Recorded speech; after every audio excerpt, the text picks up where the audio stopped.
ब्रजेश भाटी साहब भी, मैं उनको भी वक्त दूंगा। पंकज भाई आ रहा हूं आपके पास। ब्रजेश भाटी भाई, क्या आपको लगता है कि प्रधानमंत्री का दौरा, स्पोर्ट्स यूनिवर्सिटी, किसानों के बच्चों को ये मौका, जहां पर अधिकतर किसानों के बच्चे ही अब देश में जो खेल की मशाल है उसे भी जला रहे हैं, क्या ईवीएम तक जो नाराजगी है उसे दूर कर पाएगी बीजेपी? क्या कोशिश है, या फिर आपको भी लग रहा है पंकज श्रीवास्तव जी जो कह रहे हैं वो सही कह रहे हैं? राजीव भाई, मुझे बहुत बाद में मौका मिला है, मुझे समय दीजिए जी।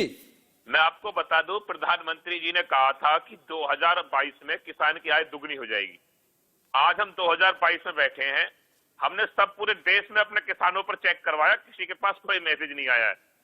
और रही बात गन्ना की, जो हमारे माननीय प्रधानमंत्री जी कह रहे थे कि वे गन्ना का सारा पैसा पेमेंट कर दिया है हमने, 11,000 करोड़ रुपए बाकी है किसानों का।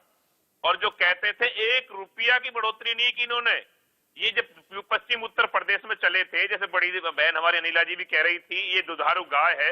हाँ, दुधारू गाय है, यहाँ से खिलाड़ी निकलते हैं। यहाँ के पश्चिम उत्तर प्रदेश के किसान ने पूरे 1 से 1 साल 2 महीने इस आंदोलन को चलाया, लेकिन क्या हासिल हुआ है?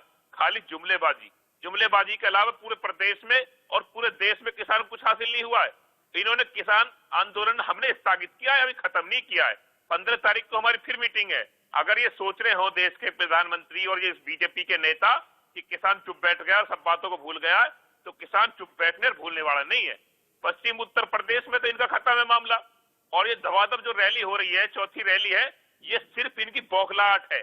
इनको उत्तर प्रदेश खिसकता दिख रहा है राजीव भाई, और इनके कुछ भी नहीं है।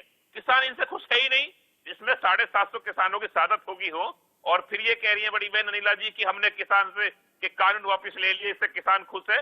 इससे किसान खुश नहीं हो सकता। जिनके 750 लोग इस आंदोलन चले गए हो, आपने कानून लाए, कानून आपने वापस ले लिए, किसान को क्या मिला? हमारी मुख्य मांग एमएसपी की है। एमएसपी जब तक लागू नहीं होगी, जब तक किसान शांति से नहीं बैठेगा।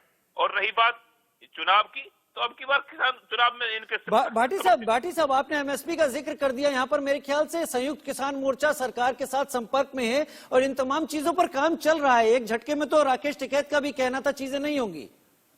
मैं भी संयुक्त मोर्चा का ही सदस्य हूं राजीव जी, आपको बता दें, मेरा संगठन भी भारतीय किसान यूनियन वावता संयुक्त मोर्चा का सदस्य है, और इसमें हमारी बात चल रही। ठीक है, हम इस बात से कतई दरकिनार नहीं कर रहे कि सरकार ने काम नहीं किया, लेकिन हम ये कह रहे हैं कि कब लागू होगी।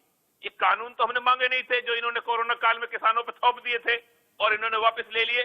लेकिन एमएसपी पे इतनी विडंबना क्यों हो रही है? किसानों के मुकदमे वापस क्यों नहीं हो रहे हैं? मृतक किसानों को मुआवजे की जो इन्होंने कहा था, अब तक क्यों नहीं मिल रहा है? चलिए अनिला सिंह जी से जवाब ले लेते हैं, क्योंकि आप अगर नाराज हैं, और जहां तक मेरी जानकारी है